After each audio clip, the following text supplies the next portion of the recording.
প্রিয় দর্শক, আজ কথা বলবো দর্শকের শাস্তি মৃত্যুদণ্ডের চেয়ে ভিন্নতর হলে শ্রেয় হয়। এই বিষয়টা আলোচনার শুরুতেই বাংলাদেশে আলোচিত শিশু, দুর্ভাগা শিশু, জাতির লজ্জার অপর নাম, এই ঘটনা সেই আসিয়ার জন্য সৃষ্টিকর্তার নিকট প্রার্থনা করি, সৃষ্টিকর্তা যেন পরলোকে তাকে শান্তি দেয়। আমরা সত্যি লজ্জিত, এই আসিয়াকে আমাদের সমাজে একজন মেয়ে হয়ে উঠতে দিলাম না, একজন নারী হয়ে উঠতে দিলাম না। এই জন্য যাই হোক, আমার মূল প্রসঙ্গে আসি।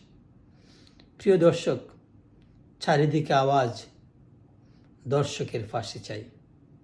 এই আওয়াজটা স্বাভাবিক, এইরকম অনুভূতিটা স্বাভাবিক, কিন্তু আমি দর্শকের ফাঁসি না চেয়ে একটু ভিন্ন কথা বলছি। কারণটা হলো, পৃথিবী থেকে মৃত্যুদণ্ডে উঠে যাচ্ছে।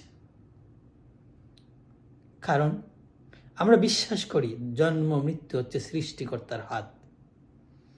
যদি সৃষ্টিকর্তার হাত থাকে, তাহলে এই মৃত্যুকে আমাদের নিজের হাতে নিয়ে নেওয়া, এটা খুব মঙ্গলজনক মনে হয় না। আবার মানুষ হিসাবে এটা খুব মানবিকও না। কিন্তু তাই বলে কি এইরকম একটি পৈশাচিক ঘটনার শাস্তি আমরা চাইব না? নিশ্চয়ই চাইব। সেই শাস্তিটা কি হতে পারে? আমি মনে করি সেই শাস্তিটা এমন হওয়া উচিত যেন ইহার ফলে দর্শকের প্রতিরোধের যে জাগরণ তারও বেশি বিস্তৃত হয়। এটা কেমন? যেমন একজন দর্শকের যদি শাস্তিটা এমন হয়, তার পৌরসত্ব আজীবনের জন্য কেড়ে নেওয়া যায়। আমি জানি না মেডিকেল সায়েন্স কি বলে। তাহলে হবে কি, সে সারা জীবন তার ভিতরে একটা অপরাধবোধ কাজ করবে। তার আশেপাশে তার ঘনিষ্ঠজন, আত্মীয় স্বজন, সমাজ তাকে দেখিয়ে আরও 10 জনকে বলবে, তাকাও, এই লোকের এই শাস্তি। বিনিময়ে সে সারা জীবন খেটেই যাবে। তার যে উৎপাদনশীল, কর্মক্ষম যে ক্ষমতা, ইহা হয়তো সে কাজে লাগাবে, কিন্তু তার সেই পৈশাচিক লালসা কোনোদিন কোনো সুযোগ হবে না। বরং তার স্বপ্নটা দুঃস্বপ্ন হয়ে যাবে। তার আর ভবিষ্যৎ বলতে কিছু থাকলো না। যেমন এটার সাথে আরেকটা উদাহরণ দিতে পারি। আমাদের দেশে রাজনীতিতে আমরা কি দেখি? যারা দুর্নীতিপরায়ণ, শুধু রাজনীতি না, অন্য সেক্টরও, তাদের জেল হয়, জরিমানা হয়। কিন্তু ধরেন একজন দুর্নীতিগ্রস্ত রাজনীতিবিদ, তাকে 5 বছরের জন্য জেল দিলেন, তারপর সে আবার এসে নির্বাচন করে জনপ্রতিনিধি হয়ে গেল। দেশের মানুষের ভাগ্যের পরিবর্তন হবে? হবে না।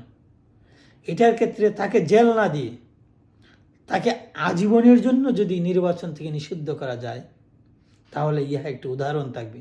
মানুষ বলবে, এই যে দেখো XYZ, তার সব রয়েছে, কিন্তু সে চাইলেও নির্বাচন করতে পারবে না, কারণ সে দুর্নীতিগ্রস্ত। সুতরাং শাস্তিটা বলতে প্রতিশোধ, আমি এটা শুধু মানতে রাজি না। হ্যাঁ, প্রতিশোধ ঠিক, কিন্তু শাস্তিটা হয় এমন হওয়া উচিত যে অন্যায়ের জন্য শাস্তি হলো, সেই অন্যায়টা যেন মানুষ আর পুনরাবৃত্তি করতে না পারে। এই ধরনের একটা জাগরণ এবং সচেতনতা তৈরি করা দরকার। তো এই ধরনের জাগরণ এবং সচেতনতা তৈরি করতে গেলে শাস্তির ধরনের পরিবর্তন আনতে হবে। দেখেন বাংলাদেশে এই যে আমরা মৃত্যুদণ্ডের কথা বলি, কয়টা মৃত্যুদণ্ড হয়? আমরা হাজার নয়, হয়তো লক্ষ মিলিয়ে একটা হয় কিনা। এর ফলে মানুষের কাছে কি শিক্ষণীয় থাকে? মানুষ তো তা ভুলে যায়। কিন্তু তার যদি পৌরসত্ব কেড়ে নেওয়া হয়, বা যে দুর্নীতিগ্রস্ত সে যদি সারা জীবনের জন্য নির্বাচনে দাঁড়াতে না পারে, তাহলে শাস্তি খুব দ্রুত কার্যকর হয়ে যাবে এবং এর ফলাফল সে আজীবন বয়ে বেড়াবে।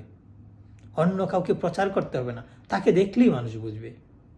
তাই আসুন, মৃত্যুদণ্ড এবং ফাঁসির চেয়ে এই যে পৌরসত্ব কেড়ে নেওয়ার মতো শাস্তি দরকার। এই যে দুর্নীতিগ্রস্ত মানুষগুলাকে জনপ্রতিনিধি হওয়ার সুযোগ থেকে আজীবনের জন্য নিষেধ করা দরকার। তাই বলছি, আসুন সমাজে যারা দর্শক, যারা দুর্নীতিগ্রস্ত, যারা অপরাধী, তাদেরকে চার দেয়ালে বন্দি না রাখে, তাদেরকে নিঃশেষ করে না দিয়ে, তাদেরকে মানুষের চোখের সামনে রাখার চেষ্টা করুন, যেন আরেকজন মানুষ তাকে দেখে বুঝতে পারে, আহারি, এই পরিণতির চেয়ে মৃত্যু শ্রেয়। সম্মানিত দর্শক, আজ এই পর্যন্তই। সবাই সচেতন থাকুন।